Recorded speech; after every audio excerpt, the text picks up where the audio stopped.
Bulaga. Ayan guys. Huwag kayong ma-shock kapag ganyan ang pagmumukha ko kapag walang makeup. Ayan. So, ginamit na natin yung foam cleanser, syempre.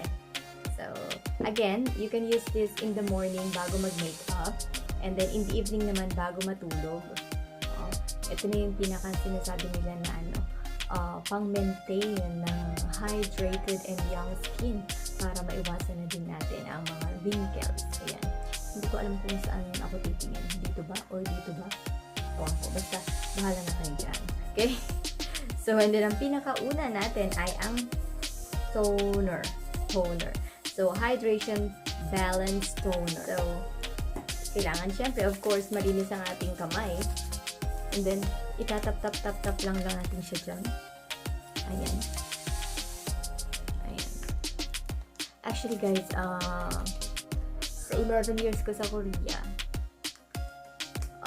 ito pa lang ako nakapagpatuloy-tuloy gumamit ng skincare product. Kasi, nakagamit na ako ng mga 4 kinds, mga iba't ibang brands ng skincare products, pero naglabasan yung mga pimples ko and then kinakati-kati rin ako. So, tap lang siya. Yan. Sabi din kasi nung aking sister-in-law, it's very important na i-maintain ang ating young skin. Though, hindi naman na young ang ating skin. Meron na din tayo mga kung ano-anong lumalabas na sign of aging.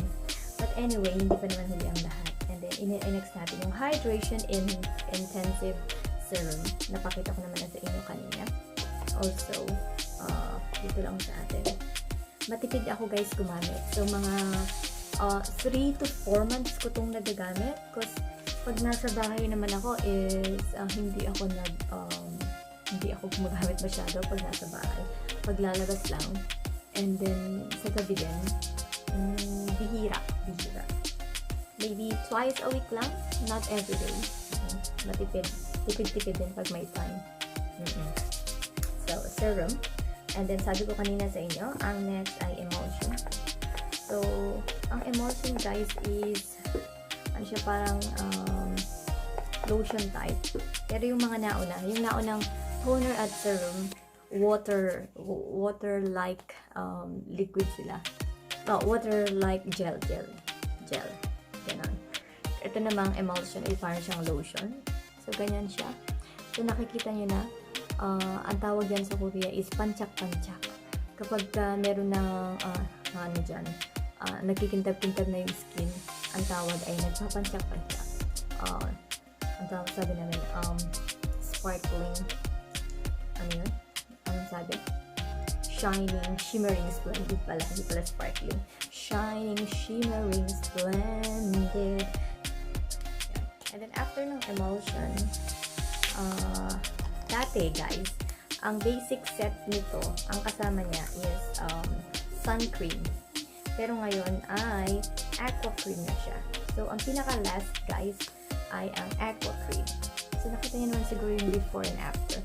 Dapat pala na picture lang ko yung before and after.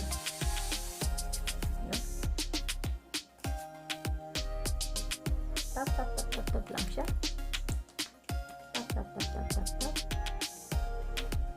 Dapat doon ay pataas. Ayan. Hindi ko alam kung saan ba ako picture. Kasi para ako nagsasalin. So, ayan guys. Ganyan siya. Ayan. May pagbabago pa. Wala naman yata. Yun. Actually, hanggang sa leg siya. Sayang naman, diba? So, nagde-demo lang naman tayo. So, sa face lang natin yun, guys. So, ayan siya, guys. Ayan. At syempre, kung kailangan natin umawra, hindi tayo kontento sa natural look lang. So, ang iba pang Carecella product ay meron tayong day cream. Meron din silang day cream. So, ito yung pinaka-sun cream na very important kapag mainit ang panahon, guys. Ito ang magsisilbing protection natin sa araw. So, ganyan lang din. Same lang. Ganyan lang. Siyempre, siguraduhin malinis ang ating kamay. Of course, dahil napaka-sensitive ng ating skin.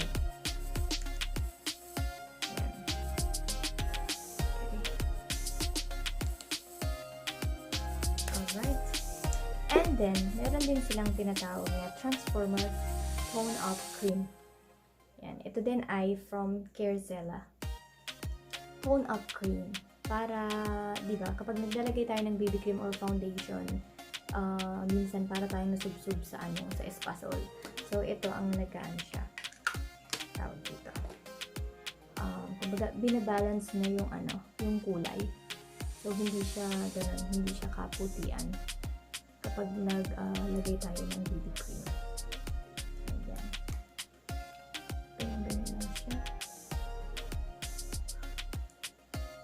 So, ito na rin yung natin, kumbaga, everyday look, natural look, after using skincare. Ayan, samahan na natin ng natural look tutorial. Pero, hindi po ako expert. So, hindi po ito para sa mga hindi po ito tutorial ng professional. So, ito po ay para sa mga kagaya ko na hindi gaano marunong mag-makeup. So, dun lang tayo sa natural, everyday look. Ayan. So, after noon, ay gagamitin na natin yung BB cream nila. So, kapag ako ay nag-a-apply ng BB cream, ang ginagamit ko, guys, ay ito. Ayan. Ito ay nabili ko sa Daiso, di ba? Mas okay itong gamitin para, ayan, ganito siya. So, may iba't ibang side. Ayan. So, today, gamitin mo ang isang side, and then yung isang side naman kinabukasan. Just be sure na ilalagay mo siya sa isang maybe maliit na plastic or yung maliit na case para magagamit pa siya kinabukasan. And then after na magamit na yung iba't ibang side, itatapon na natin. Para nang sa ganun ay palaging malinis yung gagamitin natin sa ating face kapag nag-a-apply tayo ng cream, foundation, or whatsoever. So, ang tawag dito ay BB cream.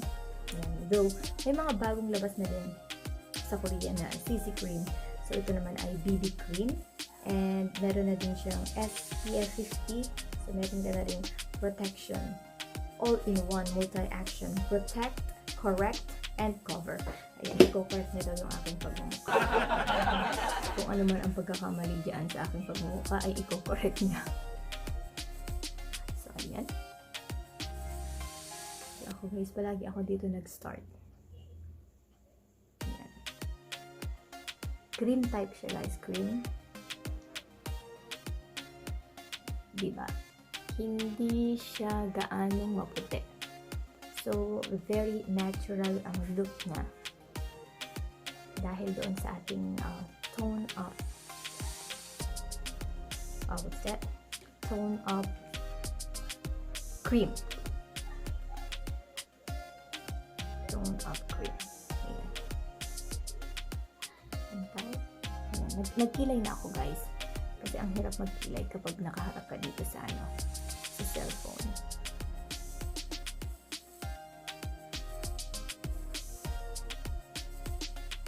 Again, shout out to my sponsor, Coyote 27, for this skincare Carecella Basic Set. So, ganyan siya guys. Ayan. So, hindi pa din, di ba? Hindi pa kayo kontento niyan. Okay? So, gagamitin natin itong Carecella Prestige Cushion. So, ito naman ay liquid type din siya.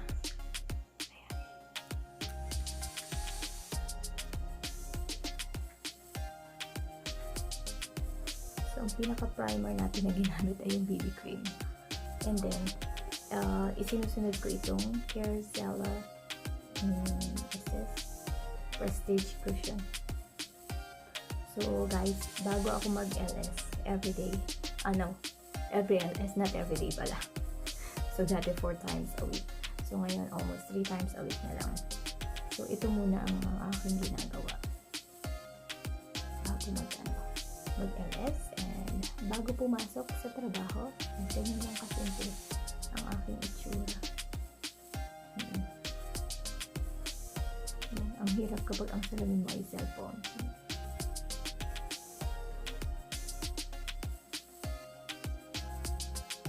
So, lahat po na ginagamit natin ay product ng G-Group. So, under siya ng G-Group. G-Group is a networking company. And then, yung pinaka-product niya, ang brand ay Carecella. Pero yung Carecella, of course, ay mabibili lang under G-Group company. So, ayan. So, kahit gumamit na tayo ng cushion or ng BB cream, hindi pa rin siya, di ba, ano? Hindi pa rin siya ganun kaputi. I-change ko lang yung lighting, guys. Ayan.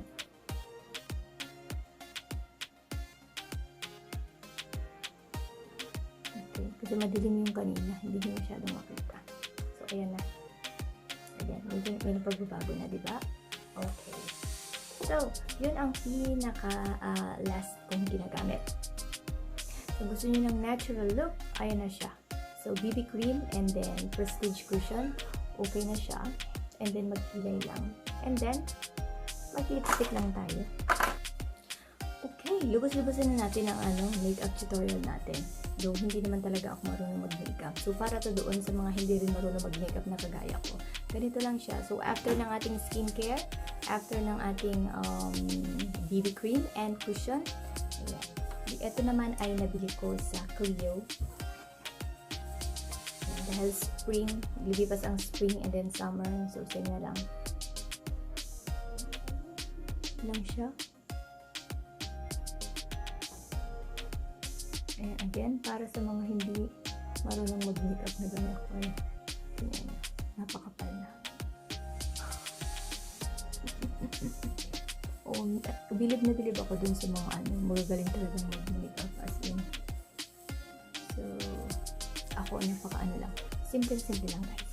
Ayan, yung major brown. Tapos, papatungan lang siya ng pink. And then pink. Pantay ba? Okay. And then, kung gusto nyo naman ng may mga pansak-pansak or yung mga shining, shimmering, splendid. Yan. Merong mga shining, shimmering, splendid. Yan, pili lang kayo dyan. Ito ang try natin. Kasi medyo pinkish. Yan. Mas madaling gamitin ang daliri, guys. Kaysa sa yung parang brush. Mas madaling pantayan. Ayan. Andito pala yung corner. Ayan. So, ako kasi ay wala akong double eyelid, wala akong talukap. So, kagaya ako ng mga Korean na walang talukap, walang double eyelid. Ayan. Kaya yung mga may double eyelid dyan, sana all. Ayun. And medyo pink. Ito nga natin ang medyo pink ang ating yan.